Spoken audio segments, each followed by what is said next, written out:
Hey everyone, I'm so excited to be here with you today, even if just virtual. I'm away right now because I'm playing it safe and quarantining. However, I believe that God has got some great and significant things for you and I if we open up our hearts to Him. So I want to challenge you. In this moment, right here and right now, make the commitment to yourself to lean in, to be fully present, to focus and engage. Because I believe that God does great things when you say yes to Him and you open your hearts to Him. We're in the middle of a series right now called Animal, and so I figured I'd open up our time with a few animal fails, because you know what, nothing says animal like a couple of these.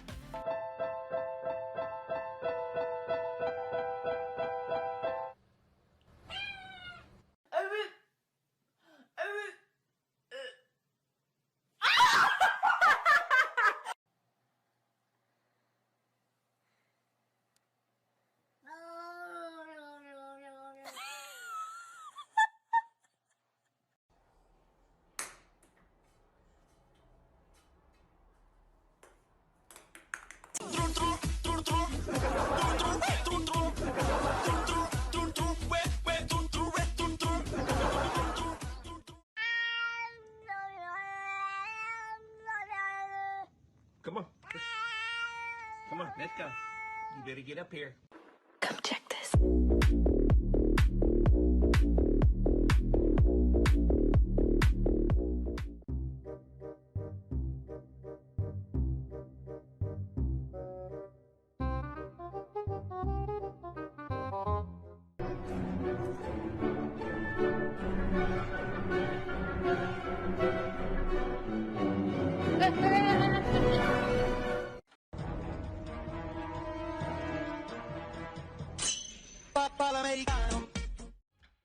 I love animals, but more than just being cute, this series is about having a faith that thrives in the wild. It's hard to have faith in Jesus sometimes. We have questions, we have doubts, and so these animal mindsets, if we can embrace them and take them on head on, I believe that you and I can have a faith that thrives. Be like the tiger who pursues and hunts Jesus just for the thrill of it. Be like a bison who's not afraid to go into the challenges God has in front of us, our anxiety, our fears, and our doubts and our failures head on, because we know that if we face our storms head on the other side we see Jesus' faithfulness, and we recognize what was actually possible when we do what He says He calls us to do. And last week we looked at being shrewd like a serpent rather than being a chameleon that blends in. The picture that Jesus gives you and I to engage our world looks much more like a serpent that's willing to engage culture head on, build bridges. And the reality is that people will not care about your message until they know that you care about them. And they're not going to see that your message is worth following unless they see that lifestyle lived out in you and me.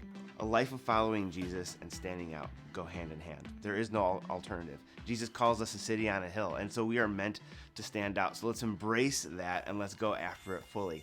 So today's animal's a little different. It's probably one of my least favorite animals to talk about in the real world in terms of the animal kingdom. And it's an annoying animal, it's a pestering animal, and it's the mosquito.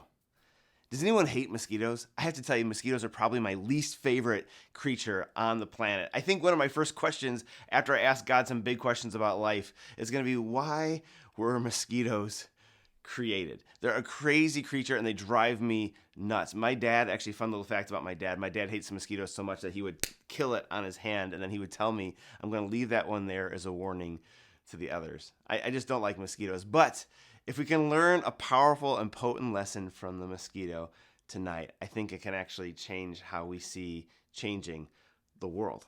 And so before we go any further tonight, I want to ask you, why do you think we're going to be talking about a mosquito tonight?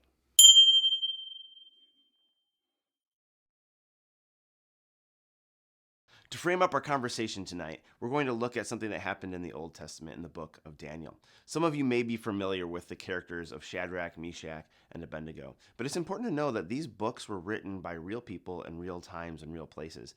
And at the time that Daniel was written, the people of God were in exile. They were kicked out of their homeland.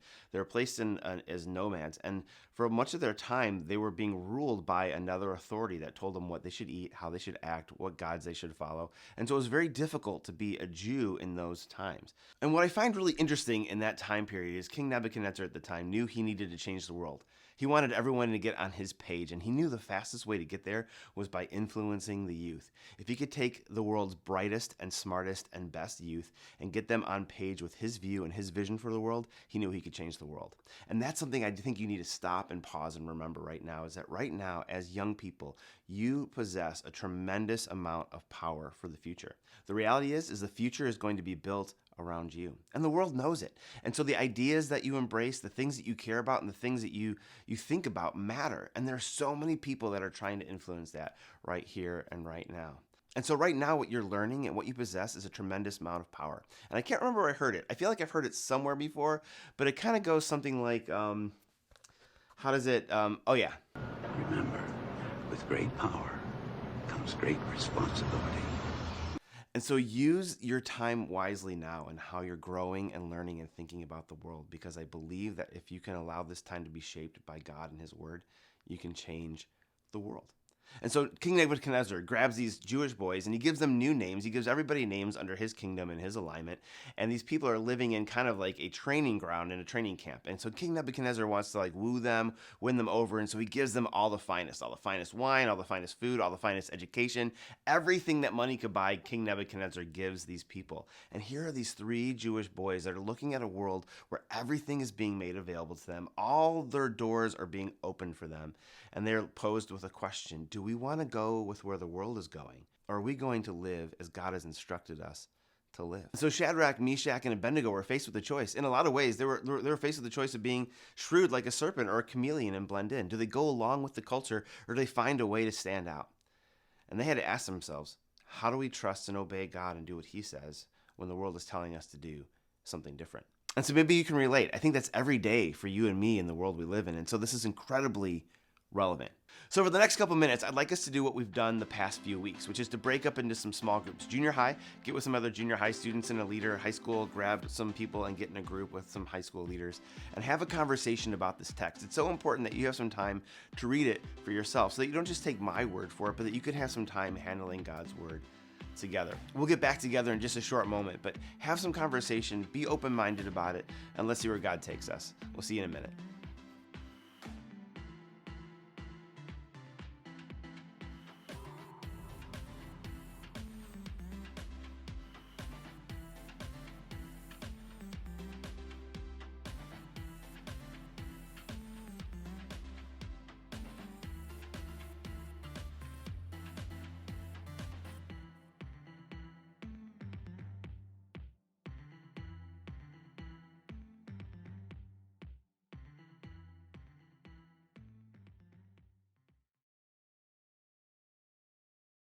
Hey everyone, welcome back. I hope you had a good time talking about God's word in your groups. What would you do if you were Shadrach, Meshach, and Abednego? How would you have handled the situation? And I think there's some things that we can learn about making a difference in our world from their scenario. And the first thing is this, is that they got together and they talked about it. They weren't just doing this alone, but they found other people that understood and knew God's word and they talked about it together. It is so important, and that is why it is important for us to get together in small groups, to get together at Revolution to talk about this, is because there are so many alternatives presented with us every day. Do you have other people that are following Jesus that you can go to and say, hey, what is God asking us to do in this moment and this time, and how do we respond to him faithfully? The second thing is they went to a person and they offered an alternative. They didn't just go and confront the world and say, hey, guys, what you're doing is wrong. Sacrificing to other idols and gods is wrong. We don't even believe in your stuff. They didn't condemn. They didn't put down. They didn't even act pridefully, but humbly they said, hey, we follow something different, and we're asking, would you give us permission to continue following what we believe? And then I love what it says next. It says that the guard actually had favor on them, that God gave them favor. One thing that you could begin praying for, this is just kind of a throwaway thought, but it's an important one, is that one thing you could pray for is to ask God to give you favor in the eyes of those that are over you, your bosses, your instructors, your coaches. God, would you give me favor in the eyes of those that see me and that lead me, so that I could put you on display? And so God gave Shadrach, Meshach, and Abednego favor in the eyes of their superior. And then he says, you know what, listen, I'd love to help you guys out, but I'm going to be in a whole world of hurt if I say yes to this, because my head is literally on the line. You take off my head if I screw up. I can't let you have a yes. Now, this is where most of us stop. We get a no and we say, well, I tried and I got a no. I can't go any further. But listen, I have to tell you, you have to be more committed to getting a yes. Too often we just take the first no and we walk away. But I think that sometimes the yes is after a second or third no. This doesn't mean that we're being rude or belligerent about it, but sometimes we find a different way to get yes. So don't be afraid of the first rejection and take that as the final word. If you are being called to obey God into something, then maybe step into those things through a different way. Sometimes you have to go through a side door instead of the front door. And so what these three guys did, they said, listen, we're not asking you to change it for everybody, and we're not even asking you to change it forever, but would you just give us a little bit of time and allow the proof of how we live for God to be what gives you the yes? And if we come out better, then it's a win for you because we're actually better, which is what the King wants. And if we don't, then guess what? We'll figure something out from there. But in the meantime, just give us a way to move forward. Let the proof of your life in following Jesus be the reason that other people want to come along with you. We can have lots of views, we can have lots of opinions, but if they don't see that actually adding value to how we live in the world around us, it's just another voice shouting. We've got to live differently. And one of the things we could do is say, hey, listen, I'm not asking you to change your beliefs, but I am asking you to watch how I live. And here's the crazy thing is that in that moment, things changed. The guard said you could do it, and actually it changed it for everybody else. Now, for you and me, this is where this becomes kind of tricky, is that I think if you are honest with yourself, and I'm honest with myself, is I've got big dreams, and I've got big goals, and they seem super far out of reach for me. I don't know how to reach them, and so what I do is I put them in my pocket, and I say, I've got these big dreams and these hopes, and I put them there, but then I just live life like those dreams and those hopes don't matter. I never change my daily circumstances to reach the big dreams that I've placed in my pocket, because I think that those dreams can only happen if my circumstances change. But guess what? If I don't change my circumstances, I'm never going to get to the things that those dreams had in the first place and mattered. And so here I am, stuck. And for so many of us, our faith gets stuck. So many of us, our lifestyles get stuck. For so many of us, our relationships get stuck because we have these big ideas, but then we go back to the routine that is sucking the life out of those dreams. And so sometimes we can look at it and say, there's too many things out there. It seems too big, and I don't know how to make a difference in this world. How do I even start? And so this is where the idea of the mosquito comes in. What if being big takes being small? So I had a conversation with a man named Shola Richards. He is an influencer of influencers and a leader of leaders. He actually goes into corporations and organizations and even communities and helps them restructure themselves to lead people in more civil and more kind ways. And he's actually right now been invited to go speak to the Senate and the House at the White House to help them be better and more civil towards one another. And so he's actually done a lot of work in this area of being a world changer. And he was sharing some things with me, and I said, would it be okay if we recorded you and filmed you and had you share this with our students? Because I think what you have to say right here is really important. So let's hear what he has to say about leading big by being small.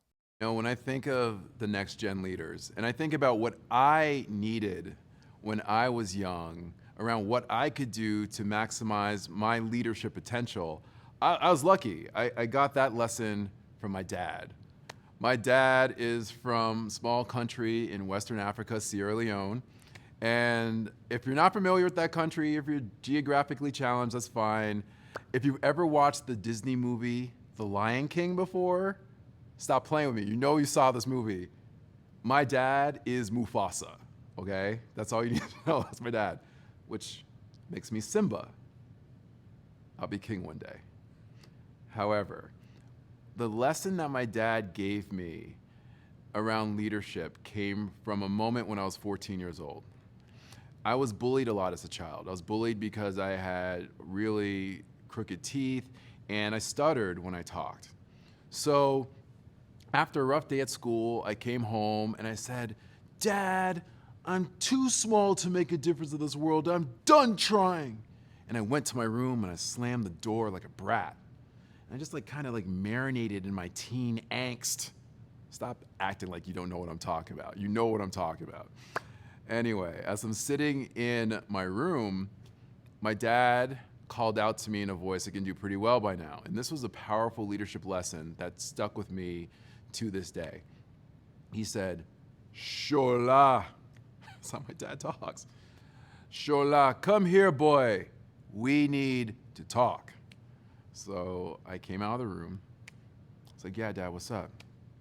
Shola, you said you're too small to make a difference. Is that correct, boy? I was like, yeah, Dad. My girlfriend doesn't listen to me. My teachers don't listen to me. My basketball coach doesn't listen to me. Silence, boy. I was silent.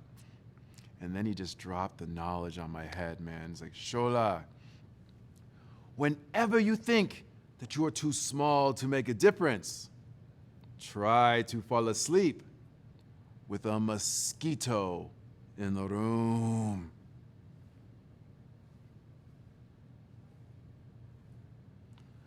I remember thinking, like, Dad, I'm struggling, and you're giving me these African riddles? What is this, Dad? And he proceeded to impart his leadership wisdom. He's like, Shola, listen to me, boy. When the mosquito buzzes by your ear, try to clap with your hand, Shola, grab with your fist, stomp it under your foot. Can you sleep peacefully, boy? When the mosquito buzzes by your ear. No, Dad. I'm always trying to swat it and grab it. See, Shola, even though the mosquito is small, it knows it can make a difference on things far greater than he. Go forth, boy. Be the mosquito.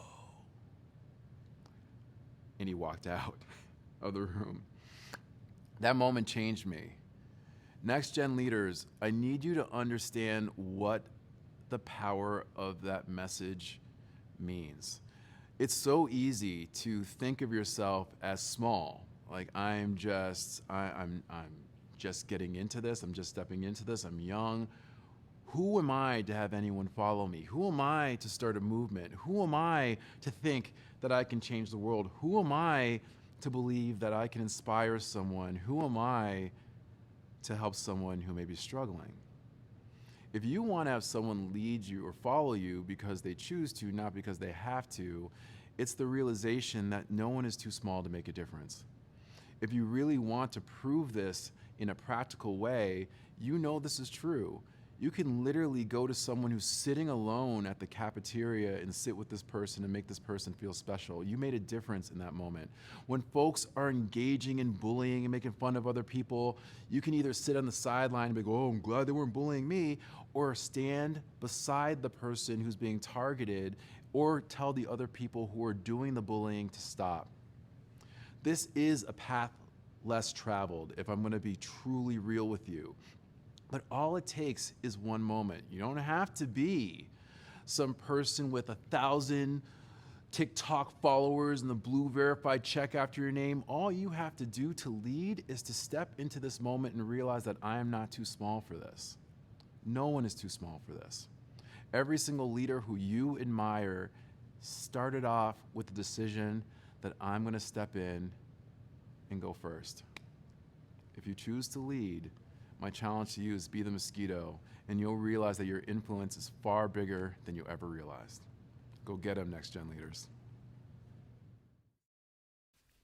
I love that illustration. Sometimes it takes being small to move something big. I mean, we are so much larger than a mosquito. We can squash it with our bare hands, and yet in the middle of the night, it can disrupt our sleep. It can cause us to wake up. It can cause us to move and chase it down. Just because you're small doesn't mean that you can't move a giant of problems. Just because you're small doesn't mean you can't change the circumstances for somebody. Just because you're small and one person doesn't mean that you can't take small steps to lead into something that is a movement. And it is something that I think that you and I are called to do as Jesus followers, is that we're called to lead small lives. So instead of trying to lead a big life, lead a small life. As followers of Jesus, I think that we're called to lead small lives, serving in small ways, serving in humble ways, never saying something is too small for me to do if it's the right thing for me to do. Shadrach and Meshach and Abednego could have said, we're too important for this. This is such a small deal. Let's just eat the food and let's just move on. Shadrach and Meshach and Abednego weren't even looking to change the whole culture of the organization. They were just saying, what is God asking us to do right now? And we know we're not supposed to do this. They looked at the small thing and said, this thing right now, if it's with God, then it matters. So I want us to listen right now to the story of Liz Bohannan. Liz felt a call by God to do something great, but didn't know how to get started. And it all started when she stopped dreaming big and instead started to dream small. I remember very clearly this moment when I realized that the more impossible the dream is, the more opportunity there is for the Lord to show up and do what only He can do.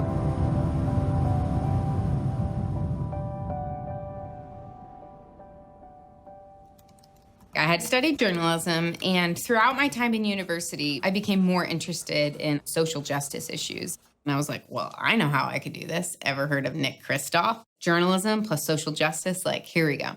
So it turns out when you're 22 and you've never really traveled and you've never really had a real job in journalism, the New York Times is very less than interested in hiring you to travel around the globe and tell these stories.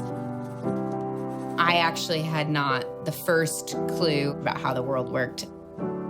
But the Lord had laid something on my heart. I felt this call, and so I decided to buy a one-way plane ticket to Uganda.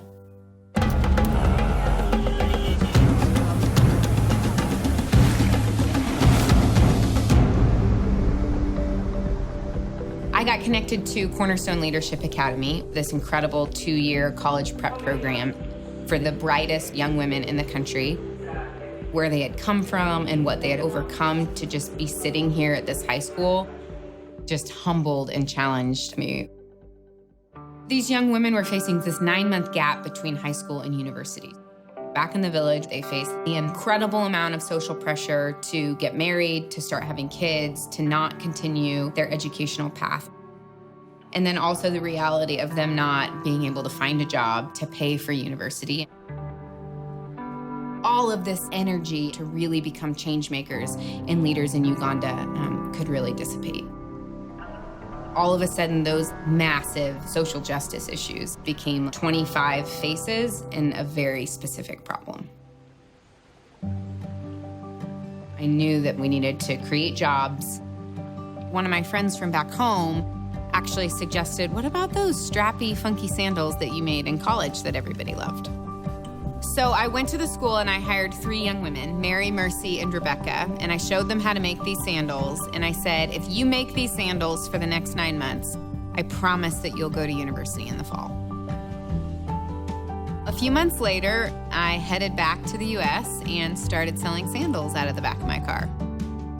By the end of that summer, we had sold enough sandals to send Mary, Mercy, and Rebecca to university.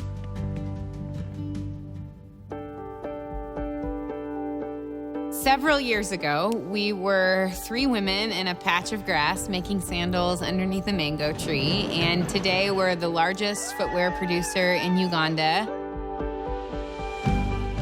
What we're trying to do at Seiko is really hijack the traditional overseas manufacturing and production model and instead create space where women become more of who they were created to be.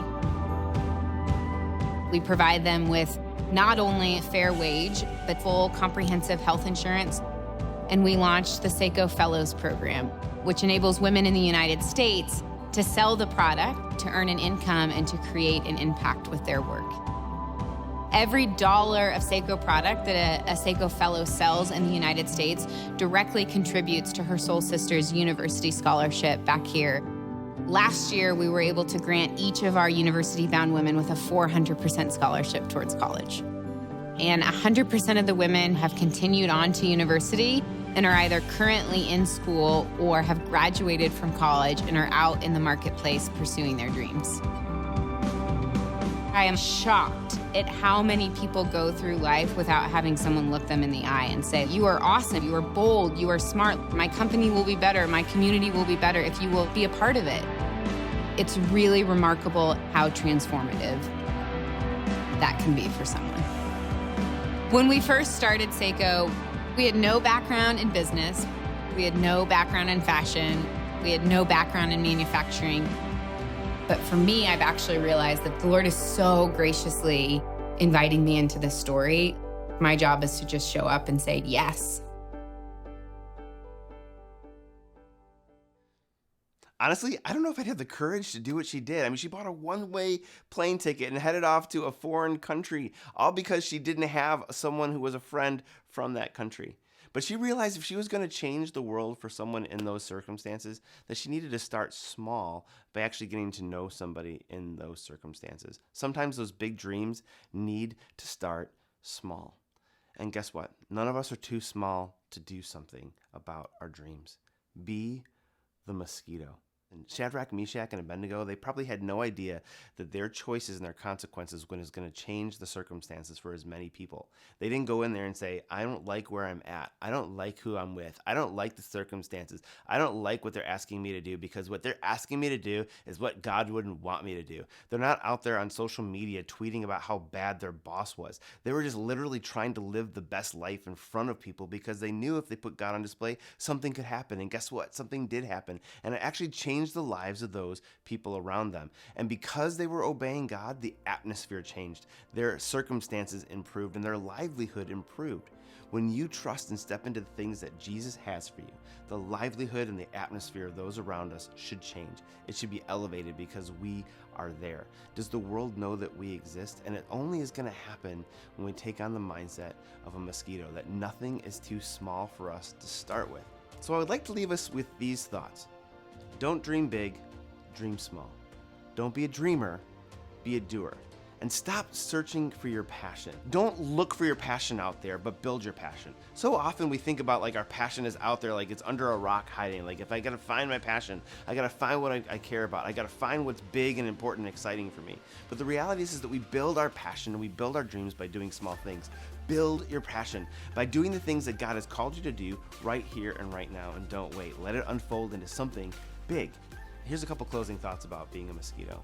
A mosquito may be small, but it's disruptive, and it can cause things far larger than itself to be moved. And the second thing is this. Did you know that the mosquito is one of the deadliest creatures on the planet? And it's all because of a virus that it carries called malaria. On a positive note, you and I carry a message that is meant to go viral. It is meant to be spread around the world. And so like the mosquito, if we were to share the viral message and the hope of the gospel, hundreds of thousands of lives could be impacted every year if we would just say yes to being a transmitter of that message. So this week, go after it. Be the mosquito. What is something small that God is asking you to say yes to this week that you can be like Shadrach and Meshach Abednego and put in his hands and have other people see the proof and the evidence of, and watch it change the atmosphere? Love you guys. Have a great week. Don't forget to sign up for Endless Night. Listen, there are so many things happening on that event that you don't want to miss. So sign up for the event, grab a form, invite a friend. Let's pack this place out, and let's have a blast on October 29th. Can't wait to see you next week. Love you guys. Peace.